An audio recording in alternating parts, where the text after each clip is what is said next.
Folks, welcome to the latest live edition of Bearded Fishing Chats. It's been a little while, folks, since I've done one of these, but I promise I have not forgotten about any of you on here. Thank you all for subscribing, supporting my work. And guys, honestly, I have had the pleasure of getting to know my guest tonight over the past couple of years via fishing and hunting. He kind of got onto the YouTube scene at the same time as I did. Uh, really one of the most impressive outdoorsmen that I've ever met. Great guy, really knows a lot about the outdoors.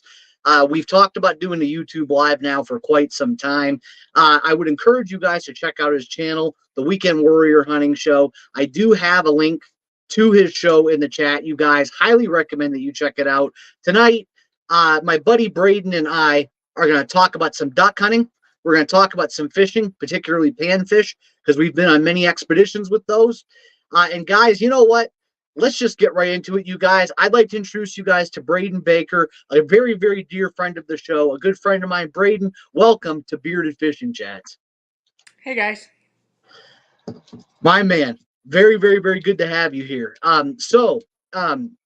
I know, brother, that we had a variety of topics that we wanted to discuss tonight, and we're very opinionated about this stuff, and of course, for very good reasons. Obviously, for very good reasons. So, let's chalk it up to this, man. So, you and I hunt and fish quite a bit, and we've noticed lately over the past couple of years, even if you're new to hunting or fishing, that we have been bombarded with new technologies that are supposed to make our lives easier, supposed to make hunting and fishing easier. But the reality is it might be taking away from the sport. It might not be making us better. It just kind of all depends on how you look at it. But what is your take on technology when it comes to the outdoor sphere? It has its uses and its disadvantages, such as like fish finders. I've never used a fish finder. Usually we just cast, find a hole, Yep. and then the trail cameras. I don't know how much that. A lot of people are using them for duck hunting now. What they'll do is Yes. they'll have like a cornhole, where they have like a bunch of planted corn, then they flood it, and then they'll have a trail camera set off, and then they'll send them pictures to their phone so they can see how many ducks are in these holes and they don't have to disturb them. Yep. Yep. Exactly. And you know, brother, I've often been under the impression that yes, technology can possibly help you, but I feel like understanding like ducks, for example, if you don't understand duck migrations, if you don't scout, if you don't understand the basics of how ducks operate, then at the end of the day, to me, technology is just kind of it's like it's something that's there that can be useful, but I honestly feel like if you don't have technology, it's still good to know the basics, because you know what, you can't start off like being an expert. Like everything starts with being the basics is how I've always felt about that. Right. As a little kid, fishing for bluegill and stuff, it's the same idea. It is exactly now. So Brayden, let me ask you this, brother. Now, we're big duck hunters, the both of us here, and again, we've talked about technology with duck hunting and stuff like that. But let's say that you are a guy out there, you're just starting duck hunting, nobody's ever taught you. What is the best way to learn if you're somebody who, let's say, doesn't have access to like technology and all that other fun stuff that we're talking about here? YouTube is a big thing. You can learn anything on the internet, but if you didn't have YouTube, I'm sure someone's written a book, you know what I mean, like a how-to guide on how to duck hunt. But most of your information that these newer kids are getting is all right off of YouTube.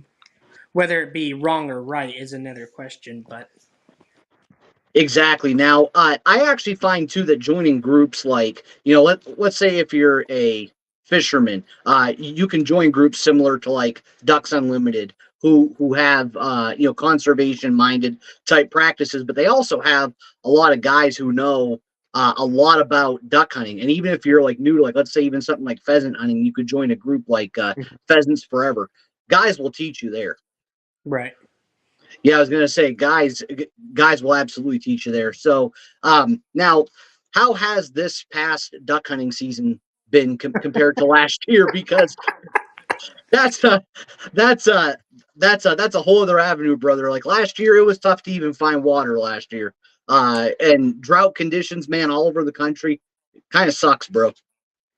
It's not necessarily the drought. There's ducks. It's the weather. It's too warm. These ducks, like I was doing good early season, but now it's trickled off without any cold weather or snow or rain or anything. It's just trickled. And now, for those people who are new to duck hunting, like how does that cold weather impact the duck hunting? Like, kind of, break it down for people who might be new to it, like how that all impacts like the Well, overall situation of hunting. well, ducks don't have coats, so I mean, when you get cold, typically you would turn on the heater. So I mean, it's kind of the same thing. They're just moving with the weather. They're moving to the next place where they feel comfortable, and they just kind of work their way down south to Mexico or wherever they want to go. But this year, you haven't seen the inclement weather, so they're not moving. They're staying Canada, Montana, Alaska. They're not really moving down.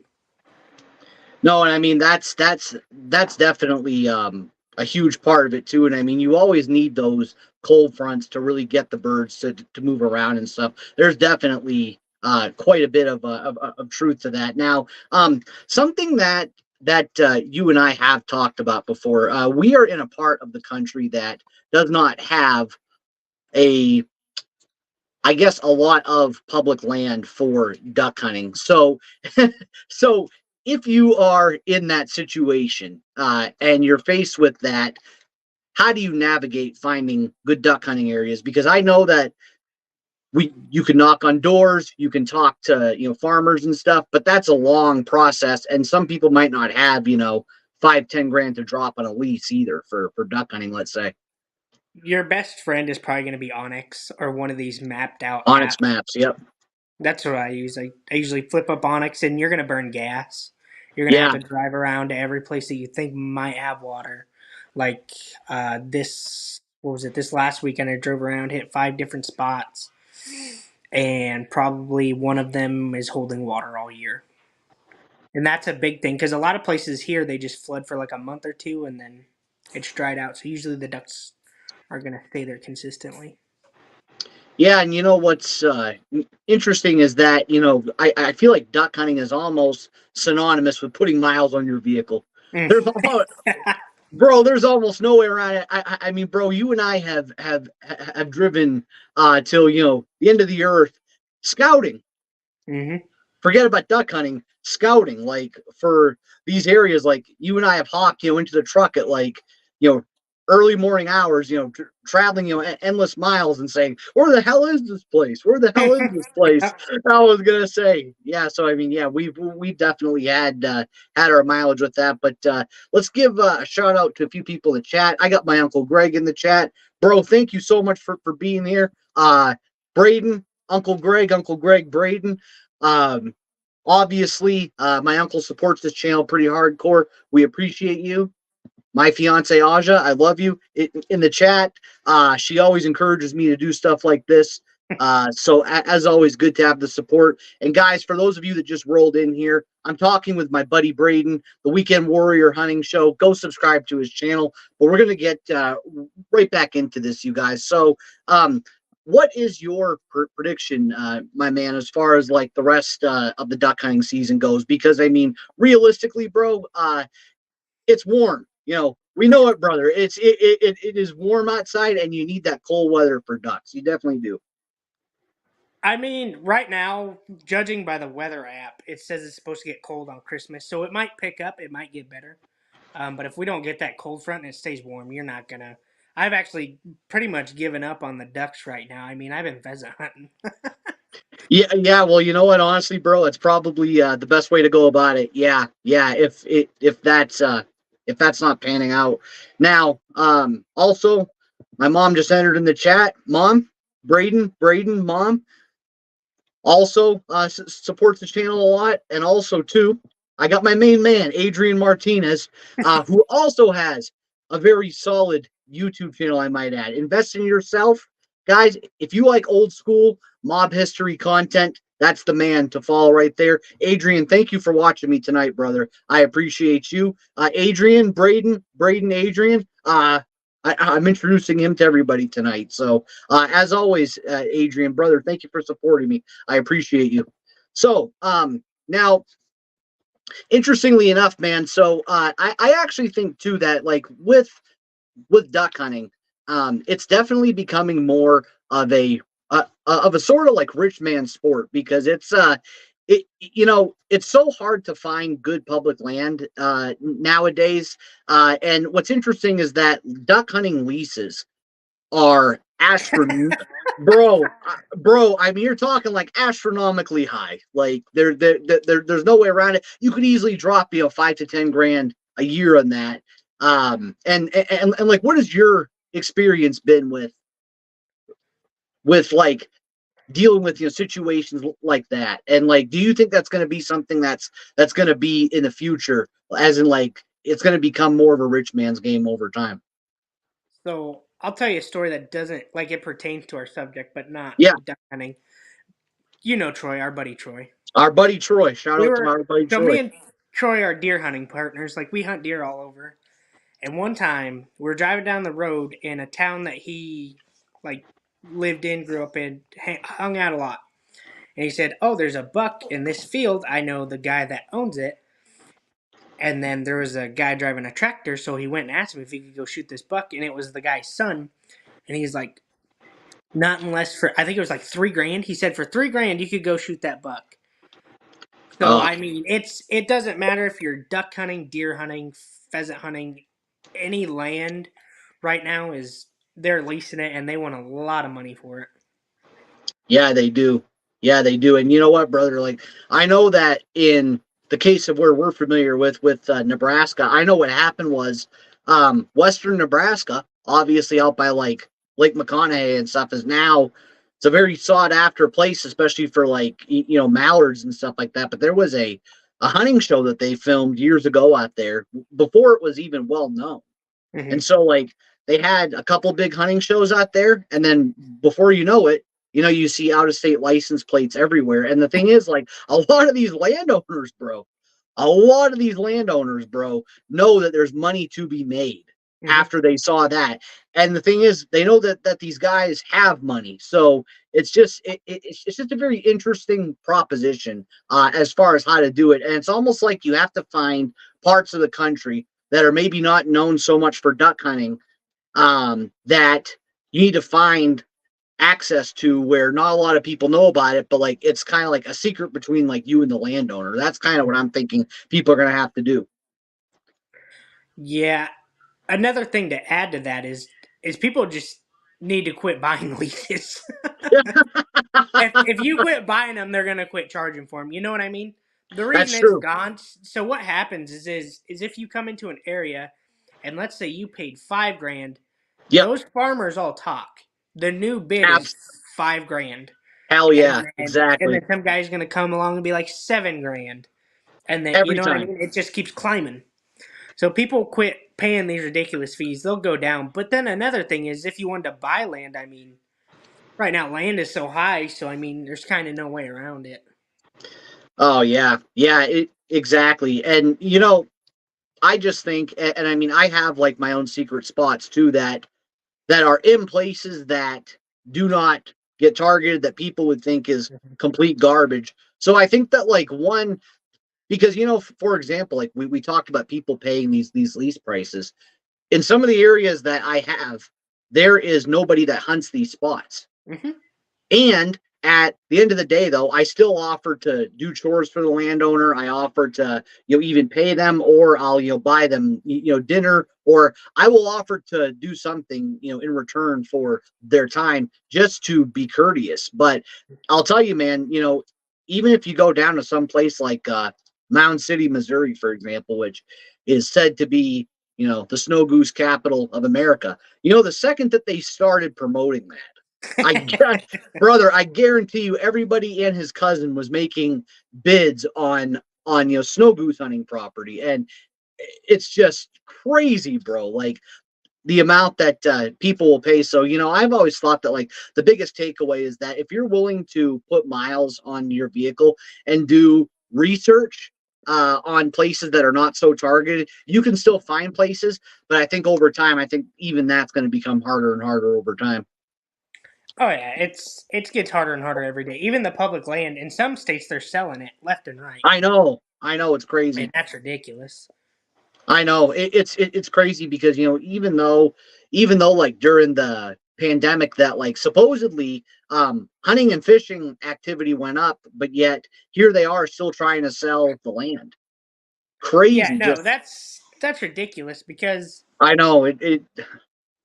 they say that the duck hunting numbers, like the people duck hunting, is down every year, and I'm like, there's no damn way that they're I don't down. buy that, especially after like the whole pandemic ordeal. I don't buy that at all. Like All I see on TikTok is very green duck hunters, very new, very inexperienced. absolutely, yeah, yeah. So it's like that's kind of like what I'm thinking too. Like, how can it be going like how can it be going down if like people are hopping on YouTube and TikTok and their feeds are flooded with these videos? That to me, it's like, well, there's no way that it can be going down. It just doesn't make any sense, brother.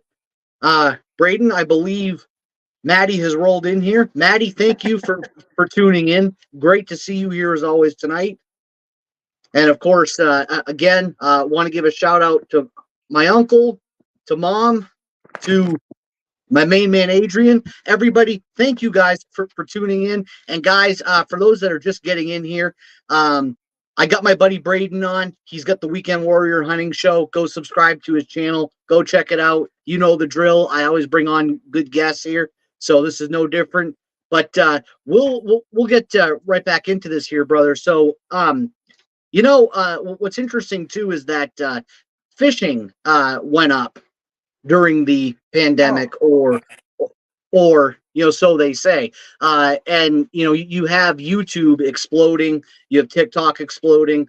How do you feel like social media has either negatively impacted the outdoor industry or positively impacted? Now, man, you and I have had some solid chats about this off camera, so I I think figured, I hey, have like four good solid stories that I wanted. I thought about this because I knew you were going to ask this, and I tell wanted them all. solid stories. Yes. So when Steve Ranella got his show that blew up Yep. on Netflix, everyone's seen it. Oh yeah. Yeah. The hunting numbers went up, and that goes back to the land prices thing. Now people are paying because they want to be like this expert hunter. You know what I mean? Some ridiculous amount of like these guys. Some of those guys, we met some guys from Washington this year that paid like I couldn't remember if it was 5,000 a piece or $5,000 for the lease, but they paid this ridiculous amount. But they flew, whether they flew or drive. Me and Troy figured it up. It had to be at least 7 grand minimum, not including the tat. You know what I mean? Had to have been Each, not just like per the whole thing. We're 7 grand each. each. Oh Each. wow. You just can't make that shit up. And No. they came from Washington and they had to travel away. Yeah, dude, All the way that's down to Nebraska. fuck, man, that's crazy. Oh my god. Crazy, brother. Crazy, crazy, crazy. What was the other story? You said you had a few. Oh, there was some lady asking around. So I follow this Facebook page. It's like World Trophy Rooms or whatever. Like it's a Yep. bunch of guys showing off their trophy rooms. And this lady was like asking around how long it was taking these guys to make a trophy room. What she was doing was she was trying to like do like the huntress. You know what I mean? Like Yeah. you know what Yeah. I'm talking about. Yeah. And she was trying to build up like a huge trophy room as soon as possible. But some of these guys were like, "Oh no, dude, this takes like 50 years of Oh, you know what I mean, of hardcore hunting, or 10. You know what I mean? It's not just like an overnight thing. You just don't get trophies on your wall for Instagram post." and I think that's such a good point that you brought up, bro, because social media makes fishing and hunting look easy because nobody posts their failures. It's kind Mhm. of like, in their personal lives. Like, how many people are gonna post on YouTube and Facebook everything bad that ever happens to them? Probably not gonna happen. It's kind of like fishing and hunting. you're not gonna damn post a post on YouTube saying, "Hey, by the way, folks, today I caught 0 fish. Today I shot zero ducks. I got skunked." So like this whole thing of making the outdoors look easy, I don't think it exists whatsoever. Even if you know a good amount of it, there's still days where the wildlife outsmarts you. You could be the best on the books, and sometimes like the wildlife will outsmart you. Oh, the last 3 times I went out, I haven't even seen a duck. I tried to set up on a small little float of shovelers the last time, and Oh, you it did? didn't go well at all. Well, you know what? It happens to the best of us. I actually think too that and bro, I don't know if I told you this story or not, but my brother and I had one of his secret spots exposed by YouTube. Yeah, in the comments. Yeah, you were telling me Crazy, about that. crazy, crazy, crazy, crazy. And the thing is, he doesn't go out and advertise these places, but No. like one viral video, and that's kind of why like I don't try to be a jerk or anything, but like all my spots, that I fish and stuff like Mhm. that, if I film it, I make sure that the background doesn't look like it has any given landmarks because Oh yeah. and this guy literally gave away the name of like where this place was and everything like that. And as I told you, bro, when we arrived, we did not get there late. By the way, we got there early in the morning. And shout out to my brother Evan if he's in the chat. I'm pretty sure that he probably is somewhere in the chat. But shout out to my brother Evan. We got up early that morning, and we hauled ass over there. Hmm. And he was looking at the YouTube videos. He's like, dude, you're not gonna believe what happened. He's like, somebody gave away the friggin' spot. I was like, yeah. I was like, I totally believe it. That's the whole thing. Like, I totally believe it. And bro, Maddie made a good point. She says the internet ruins everything. Everything becomes an annoying trend.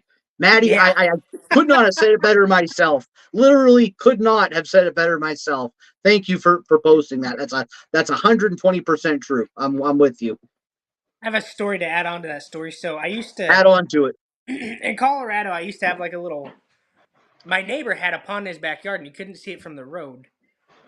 So I had asked him if I could duck hunt there, and yeah, I hunted there for years. And then the year I was moving, this guide had found out about it somehow, and Oh, me and another buddy were going hunting with this guide. So then, literally, like a couple months before I'm leaving, we are gonna go hunt teal in the early season, and this guy takes me to my spot, and oh, I was devastated, but I was moving, so you know what I mean. oh. It wasn't a big deal, but man, we used to smack the ducks out of that thing. Like if I had the dog back then, oh man, we would have done a lot better. Well, what's crazy is that I feel like one tip that I've learned, and you can correct me if I'm wrong on this. You've probably implemented this yourself, bro. But I feel like you always have to have backup plans. Whether if you're hunting or fishing, I feel like you always have to have backup plans now. I don't feel like there's any way around it because, man, there's just so much exposure now. Just like Maddie said, everything becomes a trend. And Mm-hmm. that's just so true. So like having those backup plans, man, it really to me does it all. Now outside of that, now do you feel like that this social media trend for fishing and hunting, do you think this is going to be like the new normal, or do you think that it'll eventually drop off over time? It'll drop off over time, kind of like Duck Dynasty. You remember when Duck Dynasty Yeah, oh, happened? yeah, yep. That was the big Everybody thing. was duck hunting. Everyone was the best duck hunter on the planet. You know what I mean? Everyone had the best call. It's kind of the same thing now. I'm assuming at some point it'll probably calm down. Yeah, and I mean, honestly, brother, that's a good point. And Aja says it here too. Said the internet ruins people's secret places all the time. It's just absolutely like there's 100% no way around that. And my mom totally agreed with what Maddie said. So yeah, man, we definitely have a consensus. One thing that I will say that social media might have good at is that I think it will expose like who the real outdoorsmen are and who the real outdoorsmen aren't. Because the people who are out there making it look easy and telling everybody else that it's easy, when people get out there and they find out that it's not a cakewalk, not trying to be a jerk, but some of those guys are going to follow the wayside, bro. That is true, but then some of these guys are buying lease. You know what I mean? It's really easy to Yeah, look good when you have a lease that doesn't get hunted constantly. You know what I mean? yeah, It's like yeah, hammered, and then you're paying all this money, and then you got your nice heated blind. exactly. Exactly, exactly. And you know what I find is interesting, I don't feel like from my own research, I don't feel as if there's a priority in America to increase funding for wildlife and public land. I feel like that stuff has sort of gone to the wayside, even though there is a need for it and a want for it. I don't think that there is much of a priority for people's tax dollars to be invested in that. And that's what also, comes down to it too. You and I have talked about before too, like how expensive like some permits are and stuff, but yet what do you get in return for it? What's the value in return for it? And so I feel like there's going to be more people like you and I pressuring like elected officials to say, hey, we want our tax dollars that we're paying for these permits. Like we want a return. Oh yeah, like Nebraska itself, I think is 97, 98% privately owned. So I mean, Yep. your public access is that much. Oh, And then absolutely. all these guys buying all these deer tags and hunting public land, your duck hunters, I mean your pheasant guys, you know what I mean? 100%. There's a lot of 100%. people using this land. Like me and my brother in law went pheasant hunting probably like a month or so ago. And we had the place to ourselves all day. Like he had the day off, I had the day off. We went out there. As soon as they hit 4 o'clock, just pick up after pick up after pick up, trying to shoot pheasants. Oh, I can only imagine. Yep. Yep. I can only imagine, brother. Now, kind of, to switch gears here. So, how was it this year? Kind of like after summertime for panfish. You were showing me that you were just nailing some big bluegills out there. Oh yeah, bluegills, crappie. I mean, it was good. The fishing was good. The bass kind of slowed up after the spawn and everything. After the they got about that big, then it kind of slowed up that bite. But the panfish were always there. But with the drought, I mean, it was affecting it towards the end. Yeah, yeah, and I think that like one thing that I've always enjoyed about panfish and particularly crappie is that when you get into them, it's really fast action. Oh yeah, you can sit there and just dip the pole in, and they'll just keep on coming. It can be really fast action. And I'm going to give out one of my secrets tonight, folks. Berkeley atomic tubes are literally the best panfish bait I think I have ever used before. And bro, I was using that like little mini crankbait right the last time Hmm. where like we were just hammering them left and right pretty much. It was just absolutely crazy. Now, how was your experience, bro? Like learning more about fishing and and getting more immersed, into fishing because you've posted quite a bit on your TikTok page and stuff like that, and you've really learned it quickly, man. Like, I mean, how was that process for you? It was easy. I mean, if you want to learn something, you can learn something. I mean, Yeah, the other thing is that filming aspect is fishing TikToks and videos are 10,000 times easier for me to film because all I have to do is the fish is caught. It's not going anywhere. With the yep, duck hunting and the pheasant hunting, you have to remember to turn on the camera or the shot cam, or you have to, you know what I mean? absolutely. Yeah, yeah, no, 100%. Now, what are some tactics that you find really are working well for you for panfish? I mean, obviously, I like the Berkeley atomic tubes. I like smaller, deep running crankbaits.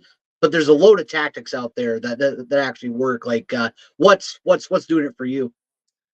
Bright small jig heads. Usually I'll use a jig head, like a pink jig head with those white maggots, you know what I'm talking about with the little Yeah, tail. yeah, yeah, yeah. Yep, Yep. yep.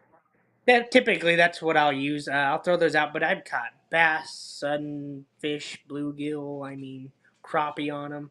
Something bright. Usually, generally, they want to see something bright. They're very visually keyed in on those type of things. Whether it's white, orange, probably not green. Green probably blends in a little bit better with the water, but something very off color, yellow. Yeah, yeah, and I find that yellow is actually I feel like yellow and green are actually pretty good panfish colors that I find work pretty well because with my Berkeley atomic tubes, bro, I don't know if I ever showed you those, but it's like it's kind of like a mid-level green color. Um Mm. and Yeah, but it's not like that dark. You know what I mean? Like the pond right, color. It's that bright. right. So I mean, it's a mid-level green color, and then it has like a little lighter colors on the end of the skirt piece of it, and then of course, what I'm doing is I'm casting out, and Evan saw me do this in action one day while we were fishing for crappie. Like what I would do was I would put the bobber about probably 2 to 3 foot up, and I would cast close to cover, like stick piles and stuff. Now this is like early spring too. Like I mean, this isn't really late in the season. This is early spring, and this is just when the water is warming up. And so what I'm doing is I'm casting it about 5 foot past the stick pile, and I'm dragging it, pausing it, dragging it, pausing it, and for some reason, like they just react, and those crappie just smack it. Like they absolutely smack it. And then with bluegill, I actually feel like I've had more luck with those little crankbaits that I was using with you that one time. We did good with those that one time. They did good. We really did, and my color was like red and yellow, right? Like it had like a mixture of I think I was using like that red and yellow thing, or the There was a red one. We had some gray ones. yeah. What other colors? There was a couple of different ones in there. Yes, yeah, but either way, man, yeah, we definitely hammered them out. Guys, a few new people in the chat. I'm chatting with my buddy Brayden tonight, the Weekend Warrior Hunting Show. Go check out and subscribe to his show. I do have a link in my description here for his channel. I doubt this will be the only time that he comes on the channel. I'm sure that we'll have him back again, but tonight we're talking about waterfowl hunting. We're talking about bluegill fishing, pan fishing, just overall a good chat here for a Friday night. So Brayden, speaking of your channel, brother, what encouraged you to start the whole YouTube thing? My soon-to-be wife was like, "You do all this stuff and it's amazing. Why don't you film it?" And I was like, "Well, I tried to back then. It really didn't go good. So I have some like old videos, but it wasn't going the way I wanted it to. So now with all the GoPros and the shot cams, you know what I mean. It makes it Yeah, it's easy. You know what I mean. I don't have to be sitting behind this big camera on a tripod trying to videotape myself, trying to shoot a duck that's flying. You know what I mean, right at yeah, me. yeah. Now, what has been like? What's been easy about it, and what's been hard about it? Because I always kind of like hearing people's experiences with this stuff. The shot cam I was having some really big problems with. I actually moved the placement on my shotgun, and Yep. that fixed it. As far as I'm aware right now, is but I had to call them and talk to them. You know what I mean? Well, not call them. I was texting them, and they made a custom program and all this fun stuff. The GoPros, the one thing I don't like about the GoPros is one, I don't have a PC, so be looking because Yeah. I'm getting a PC and then I'm gonna start editing the GoPro. I got full length pheasant and quail hunting videos coming out. We'll have some full length duck hopefully. We'll see how it kind Nice. of pans out. But that's kind of the big thing. The fishing TikToks, they're all filmed on my phone. You know what I mean? I go in, Yep. edit them on TikTok, everything, post it, super easy, super simple. The other thing that I do not like about the GoPro is that the batteries die very quick and they're kind of uncomfortable to wear on your head. But I've Yeah. switched Yeah. it to where I wear the GoPro and then I just wear a beanie over it instead of like a normal hat. So that's kind of fixed that. But the batteries, it's hard to make a full length pheasant hunting video in 2 hours when that's Dude, all the the battery GoPro life. batteries suck. Dude, Dude, they suck. Those GoPro batteries suck. I'm with you. I'm with you. Now, do you see this going to like short form content, Oh, like we've talked about this. in the If future? Yeah, my short forms right now, if the dog is in it, which the dog is the one who the keeps dog's right bothering me there. about it. Yes, and we'll Yeah, talk about the dog after. Yeah, absolutely. Well, the dog. If I post the dog, I'll get like 2,000 views short form because you know what I mean. There's a dog in it, but if I post like a long form video, it'll get maybe 200 views yeah, because yeah. you know what I mean. You can just flip through and watch 900 videos on your phone in an instant. You know what I mean?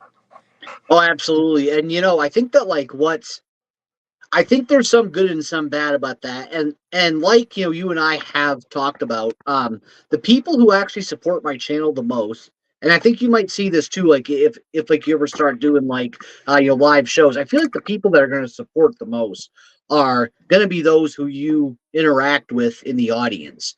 Because like the short form stuff is great as far as like getting your name out there. I'm just not sure like how loyal like those subscribers will be overall. That's always been like my personal take on it, but that's only been my experience.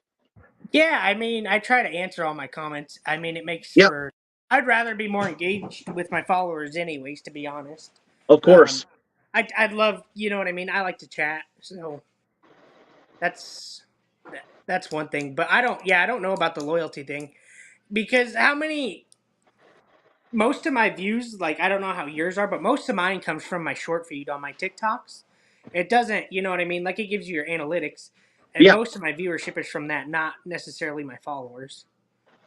right, right. Yeah, no, and that's definitely very possible too. Yeah, and I find, and I think that you and I have mentioned this too. Some of these platforms, like the one we're on right now, very Mhm. crowded, Oh yeah. very very, very crowded. And at times, it's almost better to say that I have a couple of thousand subscribers, but they're ridiculously loyal subscribers. They support my show. They buy my stuff. They they share my stuff. Um, I would rather have a small community like that where I can really interact with people and show them how much I appreciate them supporting my stuff, rather than having a boatload of subscribers but not a lot of people watch my show. And there's, a lot of I feel like there's more merit to having 5,000 subs and having a ridiculously loyal following versus having, 20 or 25,000 subs but you barely get views, and Hmm. not a lot of people come back to watch it, or if they do subscribe, they don't watch very often. That's how I view it.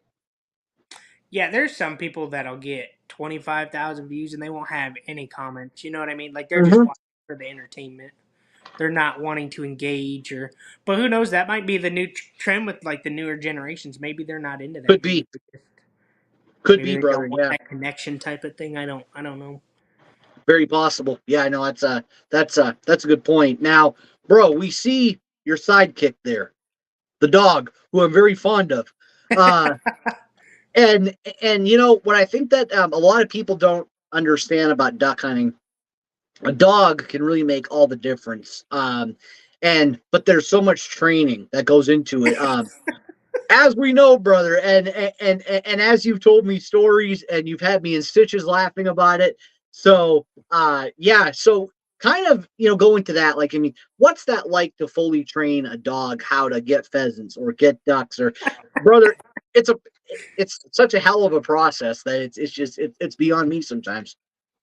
It is the biggest pain in the ass rewarding thing you can ever do. Yep, I knew it's what you were gonna say. I had a feeling. I had a feeling. So this is my first dog. I didn't Yep. have hunting dogs growing up. Um, so Ginger's a great dog for everything that I knew at the time and the training that I did with her. She's amazing.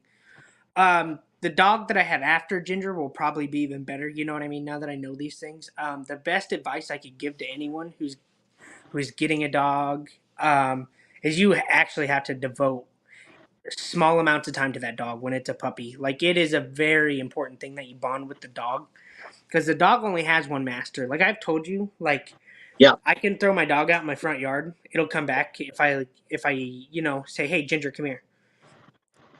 Maddie, which is my fiance, cannot do that. The dog will run around the street and fart around and get into trouble.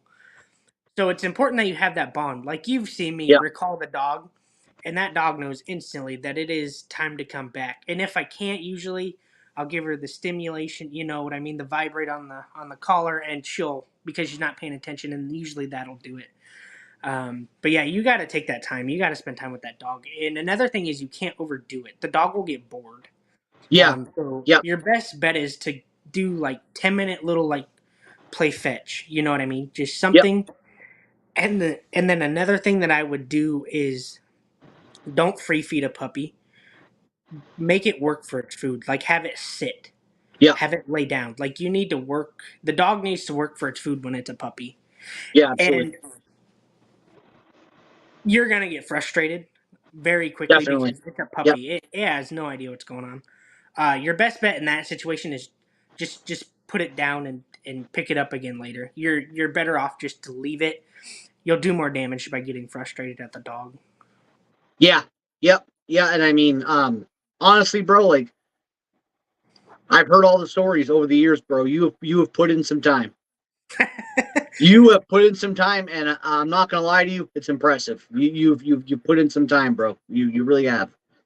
I tell everyone that I spend more time with the dog than I do my wife. No. Well, hey, you know what? It happens sometimes, man. It happens sometimes, but I'm sure Maddie loves the dog too, or at least I don't know. Sometimes, man, the dog. I told you that the dog got sick a while back, and I don't know you what she did. had. We had to take her to the vet, and she was having accidents. And oh my gosh, man, even I was like, man, this is ridiculous. I can only imagine. Yeah, that's. I can only imagine. I can only imagine.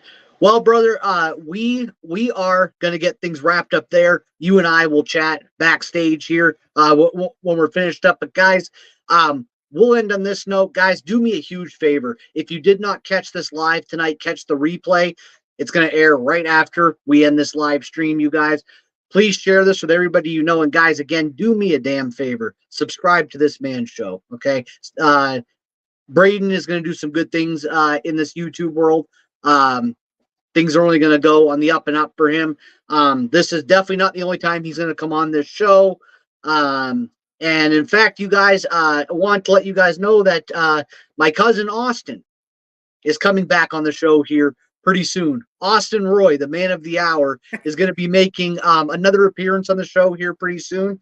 Brayden and I'm sure, will be planning some shows here in the springtime, possibly some shows from the Pheasant Fest Expo, if I'm not mistaken. So Brayden's big into pheasant hunting, so am I. It's something that we both share a strong passion for. You will not want to miss that. We just got to plan that out a little bit more, but I think we'll plan something good with that, brother. Yeah, I think it's gonna be awesome.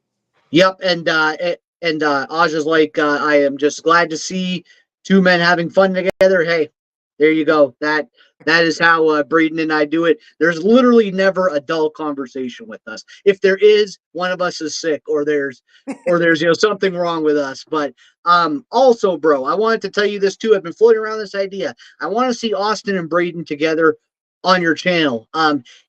If you would ever be willing to do that, brother, I did have that idea too, because that would be great for the three of us to chalk it up and stuff like that. Oh yeah. And I've thought about having like a panel style show where it's you, me, Austin, and we just chalk it up and stuff, and bring all of our audiences together and just have a really good show. But Brayden, for just to kind of end it here, brother, you're the guest. I'll leave you with the final note. Where can people find your channel? You can find me on YouTube at the Weekend Warrior Hunting Show, and you can find me on TikTok at, I think it's Brayden B. And those are mostly the places that you can find me. I can't remember my Instagram, but I think it is in my TikTok bio. Awesome. And you guys, I'm going to post all of Brayden's links on the replay of this show, you guys. He's got Instagram, he's got TikTok, he's got YouTube. Make sure, guys, that you give him a like, you subscribe. I'm sure if you shoot him a message, he'll reply. But yeah, like I said, you guys, this isn't the last time I'll have him on the show. But hey, hell of a good chat tonight, brother. Like I said, we'll hang out here. I'm in the broadcast. You guys also do me a favor, you guys. Bearded Fishing Chats, my channel. Give this channel a subscribe, you guys. I have Darren Green coming on my channel here next week too, you guys. He's a really knowledgeable guy. He's more on the business end of things of the outdoor industry. A lot of good things coming up, though, everybody. But you guys, that's it for me tonight, and I'll catch you on the next one.